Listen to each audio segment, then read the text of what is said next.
Welcome to Tales to Terrify. Welcome to Tales to Terrify, part of the District of Wonders network, featuring Starship Sofa, Crime City Central, and Protecting Project Pulp. Everyone has a story in the District of Wonders. Come and find yours. Good evening, children of the night. Welcome back. Are you all recovered from our month-long Hodgsonian binge? Well, come in. Drop your weather gear. Yes, it is monsooning here again in Chicago. I'm Lawrence Santoro. This is The Nook, is Tales to Terrify, is, in the larger sense, the District of Wonders. So, grab some treats, find a chum to snuggle with, because we've got 2 Tales to Terrify tonight. Count 'em, 2. I got used to thinking I was saying very little over the last month of The House in the Borderland. Revisiting the archives, however, tells me that, without a doubt, I did not keep myself on low audibility, so tonight I will keep that promise. Our first quivery tale of the night is by Mr. A.P. Matlock. A.P. Matlock is Canadian. He is a writer, obviously, and the editor of Black Treacle magazine. Black Treacle is a free magazine of horror, dark fantasy, and speculative fiction. Published on a monthly schedule, each issue includes 4 to 5 pieces of original short fiction. It exists primarily to provide a forum for new writers to share their works and, quite honestly, to give preference to Canadian writers. The magazine is published both on the web and in popular ebook formats for easy reading on the device of your choice. You may touch bases with him on his blog, http://matlock.ca. That's Matlock. That'll be on our Facebook page and our Tales to Terrify homepage. Now, here is Still She Screams by A.P. Matlock.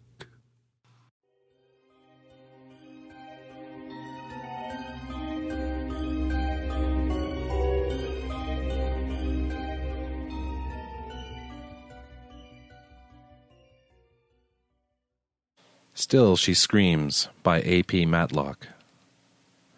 I only have 2 bullets left, but I count them every day. Seems silly, right? But I wake around dawn, or at least what I perceive as dawn, and the first thing I do is count those bullets. Are there better things to inventory? I can count our dwindling food stocks. Why I still refer to them as our is a cruel irony. Maybe cross the days off the calendar. How many has it been? I could even measure the water remaining in our cistern. Each of those choices seemed just as morbid as the one I turned over in my head every morning. They were just slower ways of realizing the end. Counting the bullets made me feel that I had some control over the situation. Every morning I had the power to choose, and every morning I put them back in the chamber of the revolver and tucked it into my belt. Water drips from the ceiling of this concrete tomb, and I hear her wails from deeper in the shelter. I keep the door to her room shut, but her screams still get through. There is never silence. She was such a beautiful woman once. When I pulled her from their hungry jaws, they tore a chunk of flesh from her apple-red cheeks. Oh, how it bled as I dragged her down the shaft. I laid her on the cold concrete, shivering, before I welded the heavy metal hatch shut. I left the door unlocked. She wasn't the same after that. The wound festered on her face and put her in a deep fever. I did the best I could. Each day I changed her dressings while she slumbered. I cleaned the dark yellow pus out of the wound. It didn't matter. Her face slowly rotted and oozed, and I stayed by her side. I had 2 bullets left now. I think back. Choices. There was a group of them on her when I entered the kitchen. I was quick. 3 flashes and 3 down. The gun was so loud and the smell of gunpowder burnt my nostrils. Shooting the last one was too risky. I might have hit her. Now I wonder if it would have been better to take that risk. Still, she doesn't judge me. She is not capable of judging me anymore. She woke from the fever with dead eyes, milky and gray. I can only see my reflection in them. No longer spark in those eyes, no recognition of me. She tried to attack me when she first awoke. She moved so fast. At first, I thought the ropes I had bound her with were not going to hold. I sat there in a chair next to the bed, and she got close enough to my face that I could smell the decay. I wrestled her back into the bed. This time, the ropes were tighter. All she could do was wiggle and scream. That scream. It had been constant. Gagging her did not help. It reached every corner of the shelter. I would plug my ears and yell and sing, and still it would pierce through. She doesn't judge me, but she is evidence of a bad choice. I stand at the foot of her bed while she screams, and I level the pistol at her head. I can't do it. I love you. Somehow I can manage to fall asleep each night, and I think tomorrow will be the day I'd do it. I'd have the strength. I dreamt of her when I closed my eyes. As the days progressed, she grew weaker. She needed nourishment just as I did. I wasn't willing to give her what would satiate her hunger. I ate cans of cold beans while she wasted away. Soon she was just sinew and shrunken muscle, her face pulled tight like a drum, her lips no longer closed, and exposed her rotting teeth. I remember her smile, now contorted into a grin. I wanted her to waste away. Each day I wished it. Still, she screamed. Today is going to be the day. I put the bullets in the chamber and walk to her room. I open the door wide and she looks directly towards me. Today is the day. I raise the revolver up and settle the iron sight on her forehead. I close my eyes and take a deep breath. I squeeze the trigger and the hammer falls. A loud bang. Then silence. Terrifying silence. When I open my eyes again, she screams at me. My aim strayed, or she moved her head, I don't know. The bullet had smashed into her chin and blew her jaw off. A piece of it still dangled by her face, held by a paper-thin string of flesh. Her tongue wiggles like a black leech as she wails. She was so beautiful once. I keep my eyes open for the next shot. She is no longer someone I recognize, no longer human. I don't know what she is. This time my aim is true, and the bullet enters into her forehead. Her head is thrown back as the bullet exits. A spray of blood speckles the wall behind her. I drop the gun, it's of no use anymore, and walk to the side of her bed. I close her eyelids and feel coldness on the tips of my fingers. I don't want to look at those eyes anymore. The bullet has left a neat little hole just above the bridge of her thin nose. I grasp her head and inspect the exit wound. A large piece of the skull is missing. Her eyes start to flutter. A gurgle comes from her throat and her tongue twitches. The brain is intact.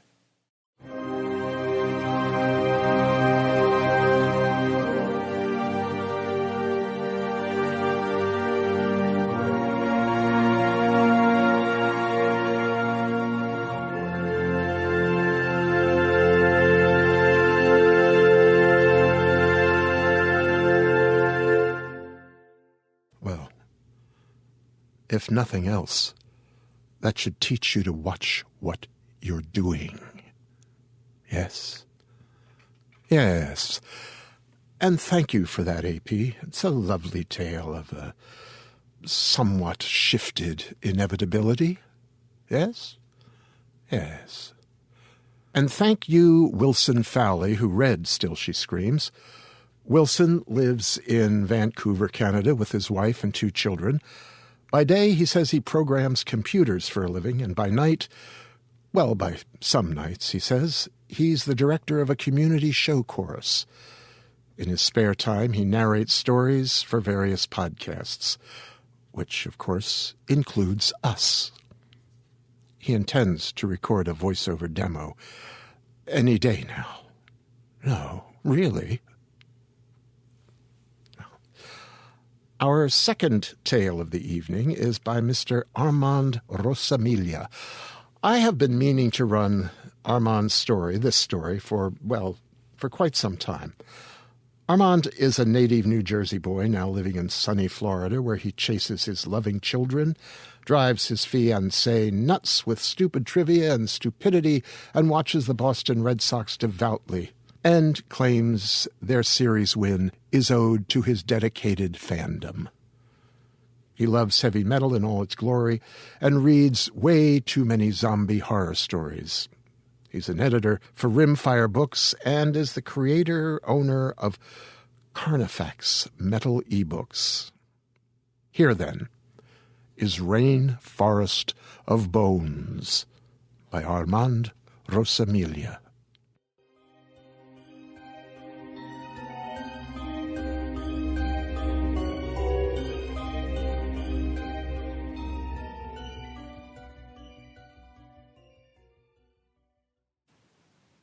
My guide through the rainforest, Julio, died in his sleep last night. Staring at his body, I can see no obvious marks, no blood, but I can smell him rotting. I'm not a doctor, but I've written several articles over the years about the unjust cases of medical neglect in South America. I was currently in the midst of chasing a ghost, as it were, the great Raul Inez, who disappeared 13 months ago in the rainforest outside of Manaus, Brazil. I knew the story would be popular. This supposed madman who'd claimed that the skeletons in his office at Universidad Federal de Rio de Janeiro were talking to him and telling him to make camp in the jungle. Harper's Magazine had given me the seed money to begin this quest, since no one else was insane enough to risk disease, death, and possibly being lost for good in the Selva Amazonica.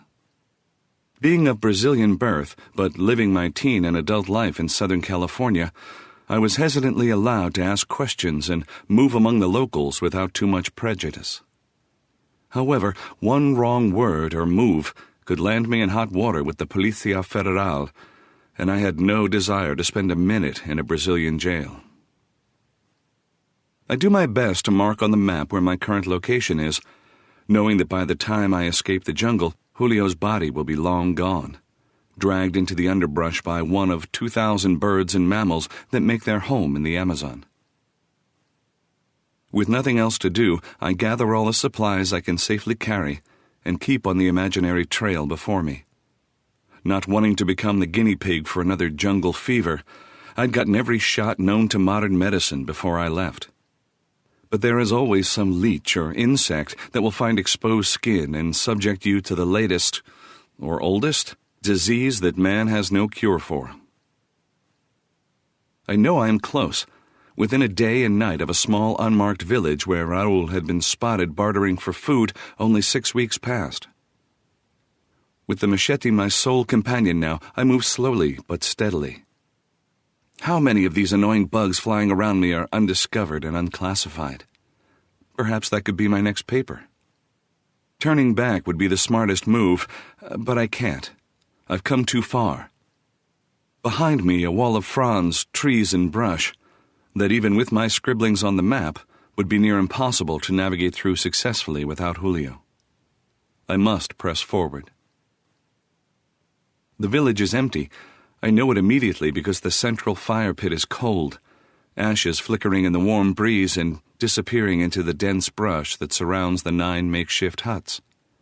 I call out anyway, and feel foolish as the only response is my echo. I am checking the huts and noticing that they've been stripped of anything usable when I walk past the burial mounds of the village. They have been dug up, dirt piled haphazardly. The many holes are empty. With only one rational choice, I press on. How many would have died by now? My experience has been a blessing, my stubbornness a curse. Survival is starting to come natural in this jungle because I've done it before. Maybe not in these very acres, but I remind myself that I am a world traveler and have written articles about so many pieces of the South American puzzle. I'm trying to wrap my head around this part of the puzzle when I know I'm being watched. He is a small boy, and he is bleeding. His arm hangs limply at his side, and I realize with horror that his skin has been shredded clean off as if boiled and cauterized.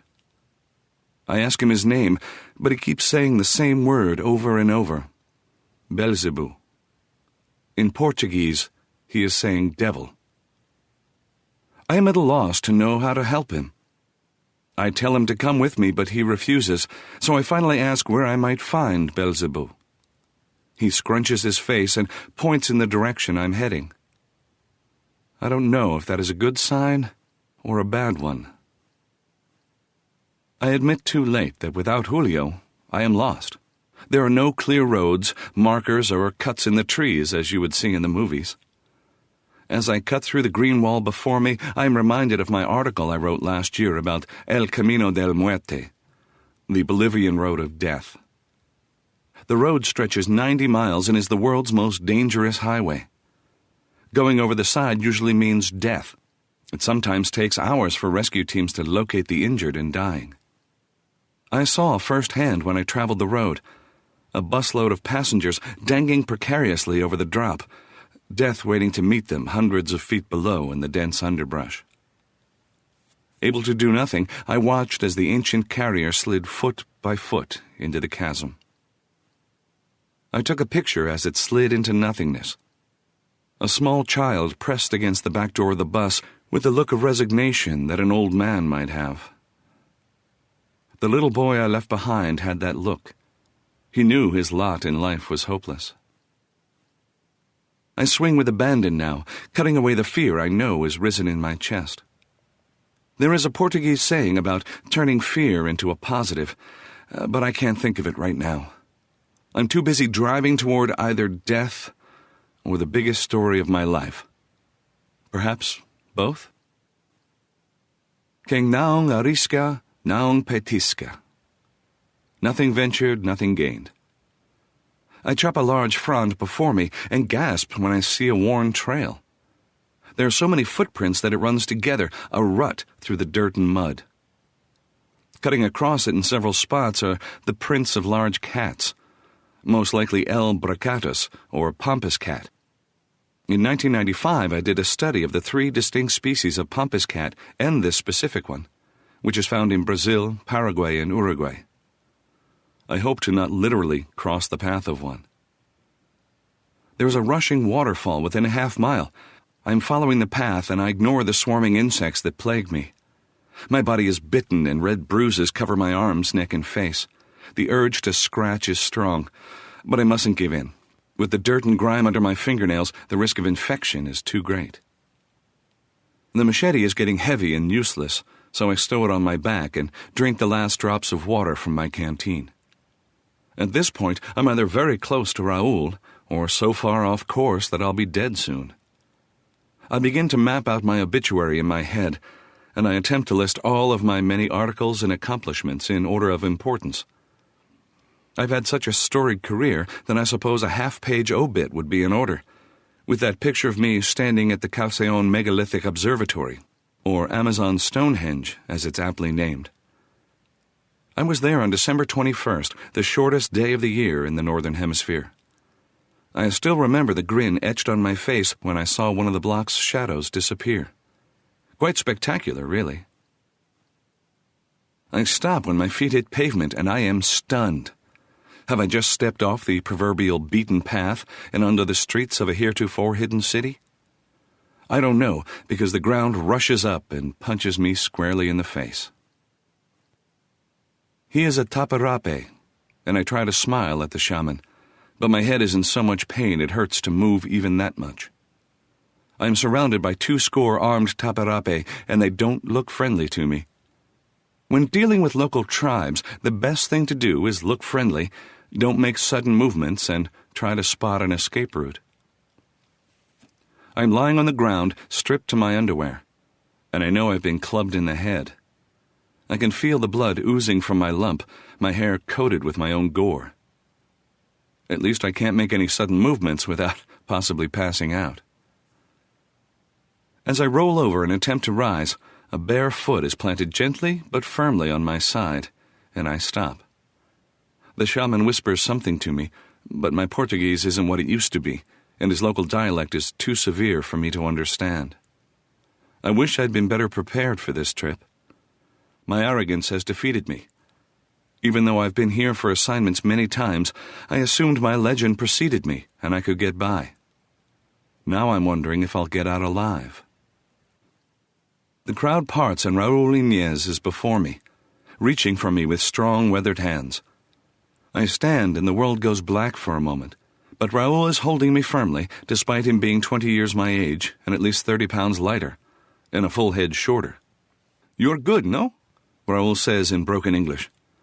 I frown because he knew I was American, even though I was born in Brazil. To the outside world, I will always be of South American descent, with my tight curly hair and creamy mocha skin. To a Brazilian, I am the outsider, polished and shaped by a foreign country. I may as well have a birth certificate from San Diego or Chicago for all they care. I realize that as I stare into his eyes and see him watching me warily. I once toured through the Americas with a Brazilian musical group named Sepultura, Portuguese for grave, who chugged out an alarmingly brutal roar akin to heavy metal, but infused their own upbringing into the sound. The lead singer, Max Cavalera, traveled to Mato Grosso, Brazil, to visit the Zavante tribe. He wanted to get back to his roots and remember the sounds of his people. I was lucky enough to be with him on this trip, and the resulting Sepultura album, Roots, and my article in Rolling Stone made for an excellent match. I realized at this moment that I was being accepted into Brazilian society, then, as always, because I could further an agenda. I was mistaken to think that the Brazilians and South Americans thought of me as their own, someone who had succeeded from the jungles and conquered the outside world. They were just like every other human on the planet, biting their tongue, smiling at my jokes and inanities, and answering my questions. Raúl Inez had to do no such things. I was at his mercy, and it scared me. The natives ring around me and Raúl, weapons still drawn and aimed at me. I swallow bile and try to remain calm, but I am far from it. "I've come in search of you, Raúl Inez." I will myself to remain standing. "Me?" he says, with a lilt in his voice, and turns to the savages around us, speaking in quick, clipped speech that I fail to understand. No one smiles, laughs, or answers him.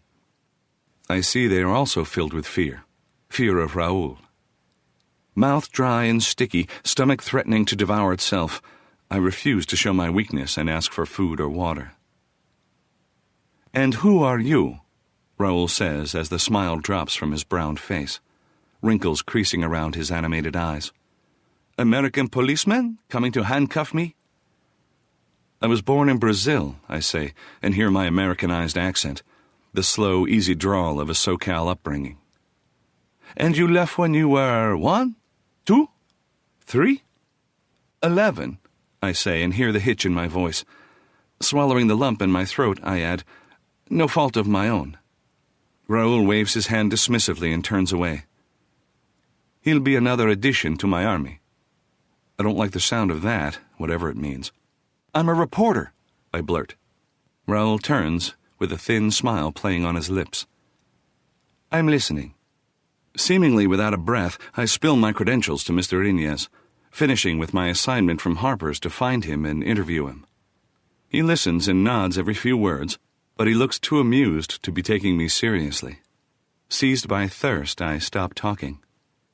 I glance to my left and look for my escape route. 7 heavily armed warriors are pointing sharp spears in my direction. A thought occurs to me at this very moment. Who knows I am even here? With no family, no real friends, no contacts other than publishers and photographers, there was no chance of rescue. Even Harper's has no idea where I am, other than a general sense I'm in the jungles of Brazil. If I cease to exist right here and right now, who would know? Who would care? "You come with me," Raúl says, and then barks at the group surrounding us. They part, allowing him to follow the asphalt trail. I am walking 2 feet behind him out of deference, and in case a chance to run materializes. I know I'm too weak, hurt, and hungry to get far, but it will be better than dying. We enter a small village, 7 huts in uniform order on either side of the road. There is a lone blind woman in what I take for the village center, with the road widening around a central pit currently ablaze. My eyes and mouth water at the same time. She's cooking an animal, and it smells like heaven. "Thirsty?" Raoul asks, and I know he is toying with me. I nod my head dumbly. My throat is dry and the back of my head throbbing. I know Raoul himself didn't club me, but it was certain he gave the order. I am led to a hut, but Raoul points to where I need to stand. I do, noticing the village is now surrounded by his army. He steps out with an earthenware jug and a plate of sliced meat. Without shame, I drink half the warm water and devour the meat, not caring what animal has made the sacrifice. Since there is nowhere for me to sit and try to relax, I simply stand, all eyes upon me. It is unnerving, but not enough to get me to stop shoving food between my parched lips. "Do you write or tape?" Raoul asks as I hand him the plate and empty jug and thank him. I am staring at him and he smiles. Then I understand the question and feel foolish. If I intend to stay alive, I need to keep my wits. I do both. It depends on the subject. I'd used both during a 4-day interview with Brazilian jiu-jitsu expert Royce Gracie, who was in the midst of his second Ultimate Fighting Championship reign. During his sparring, I would take notes, tossing out questions through the ropes at Royce and his training team.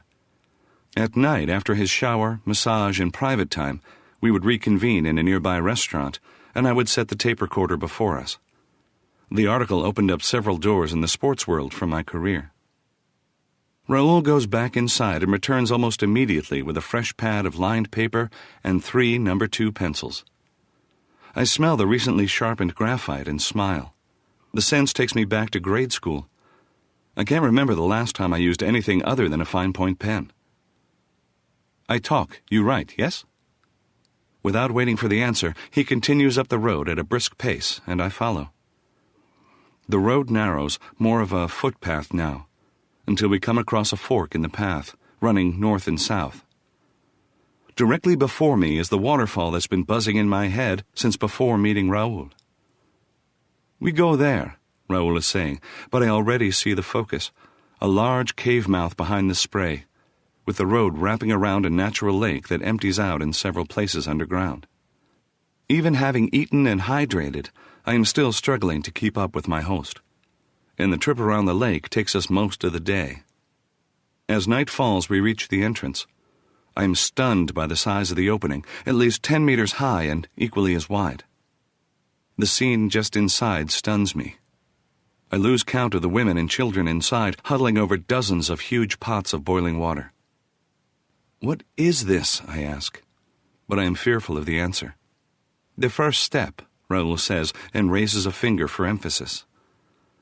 I follow his gaze to the left, and I'm appalled. 50 bodies tossed into a pile, naked and broken.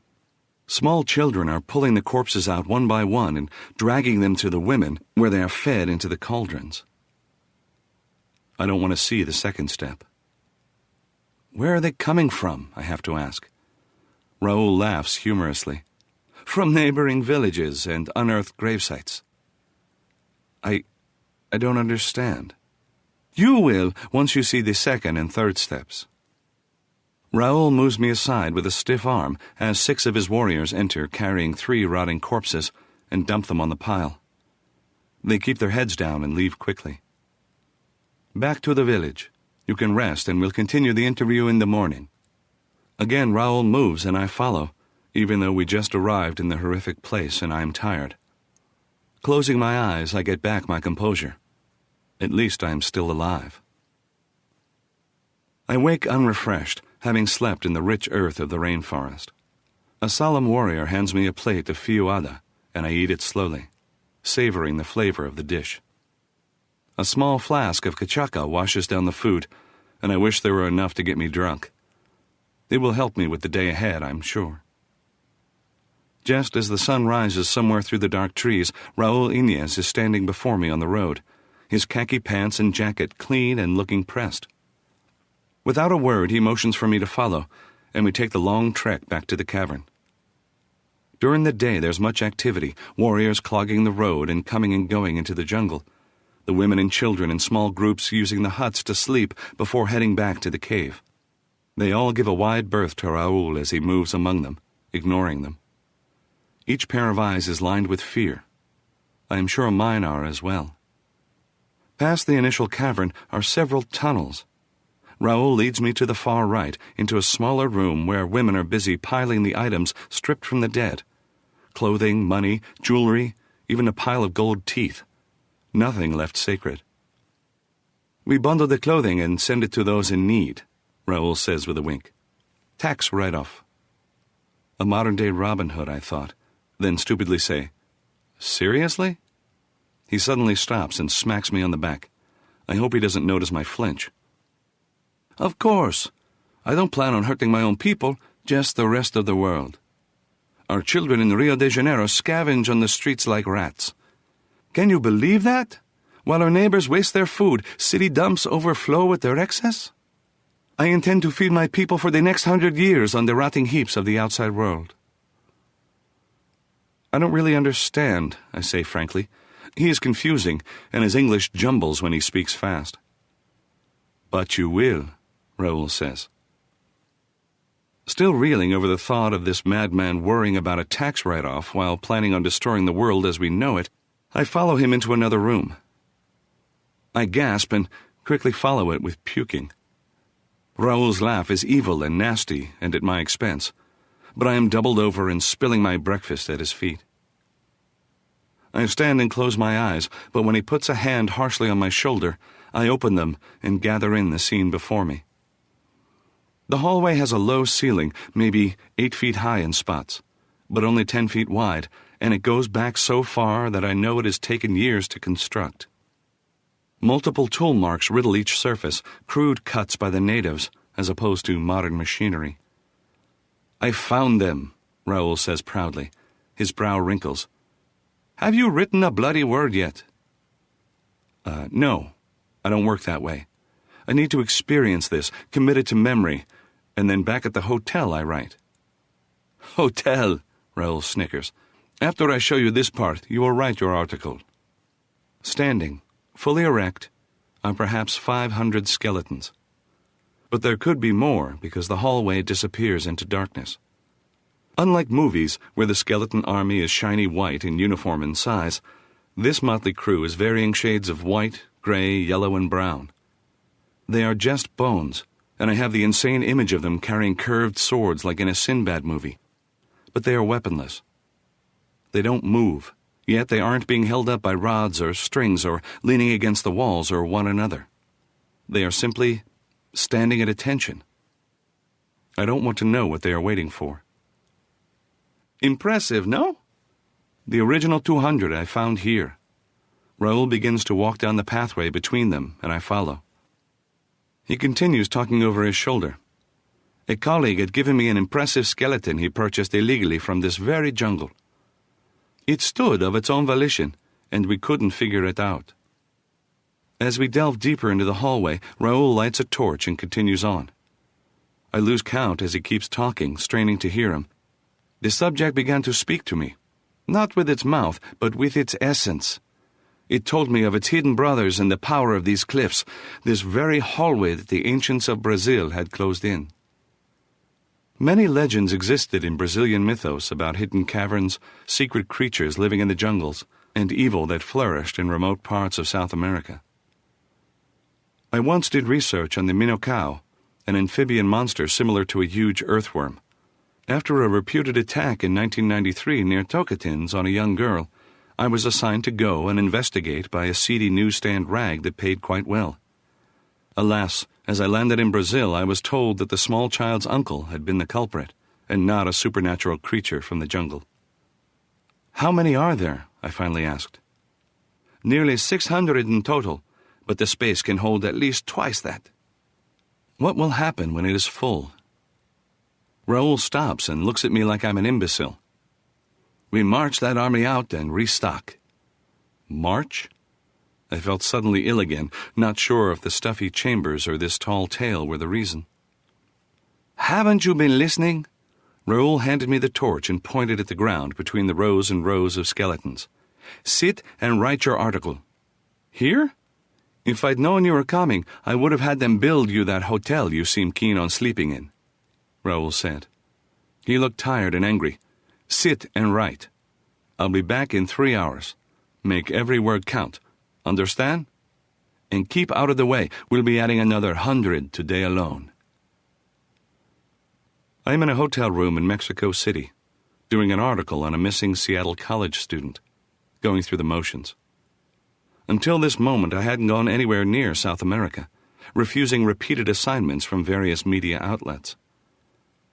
My article about Raul Inez was printed word for word in last month's Harper magazine, but so far, nothing.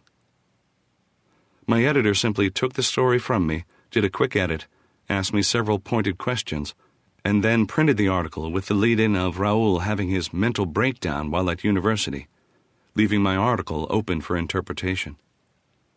Is Raul Inez a madman about to destroy the world? So far, the media has ignored my evidence. One off-camera reporter for CNN called it a hoax to further my career. That night, as I am interviewing a supposed witness of the abduction of the Seattle woman, a colleague in the Mexican media pool tips me that a disturbance is happening in the southernmost part of Mexico. I leave and head to the airport. I have no idea where I will go, but know I need to get as far away from Brazil as possible.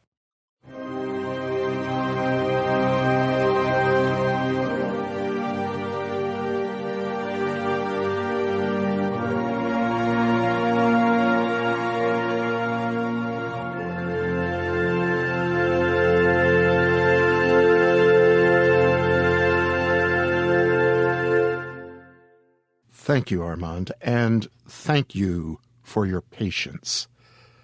Armand Rosamilia has written over 100 stories that are currently available, including several series. Dying Days, an extreme zombie series, for example. There's a horror series called Keyport Cthulhu. For contemporary fiction, see his Flagler Beach fiction series and Metal Queens, a non-fiction music series.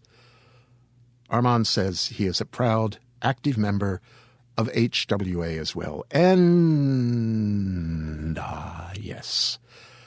In addition to writing a passel of series tales, Armand has contributed a chapter called Writing the Series in the monumental book Horror 101 from Crystal Lake Publishing, a book on how to, why to, what to, and what not to, by some of the most notable authors in the horror biz, which Armand is.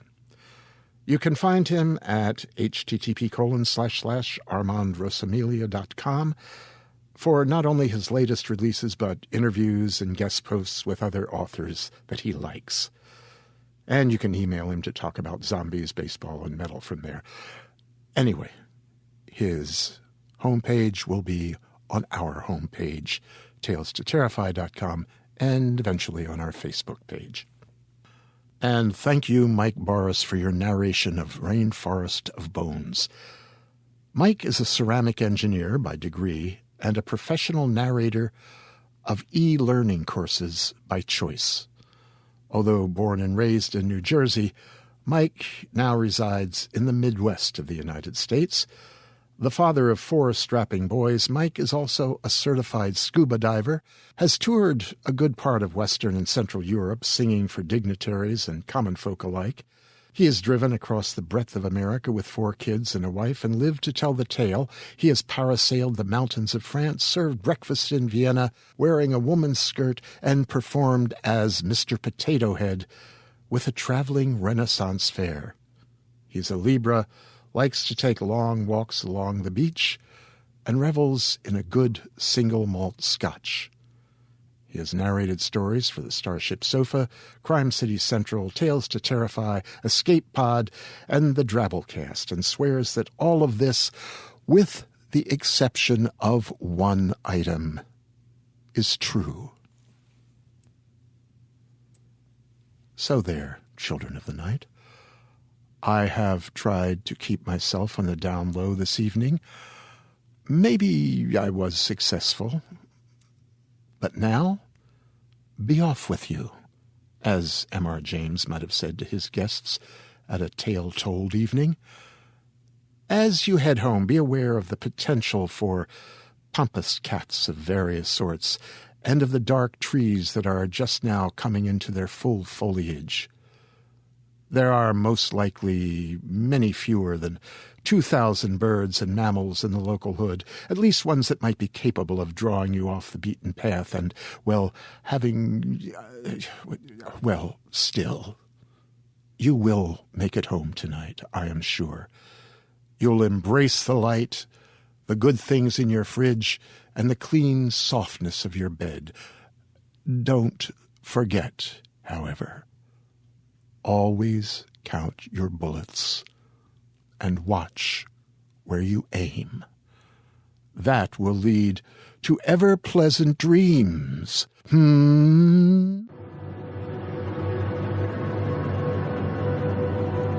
This presentation has been brought to you by the District of Wonders Network, dedicated to podcasting the finest genre fiction.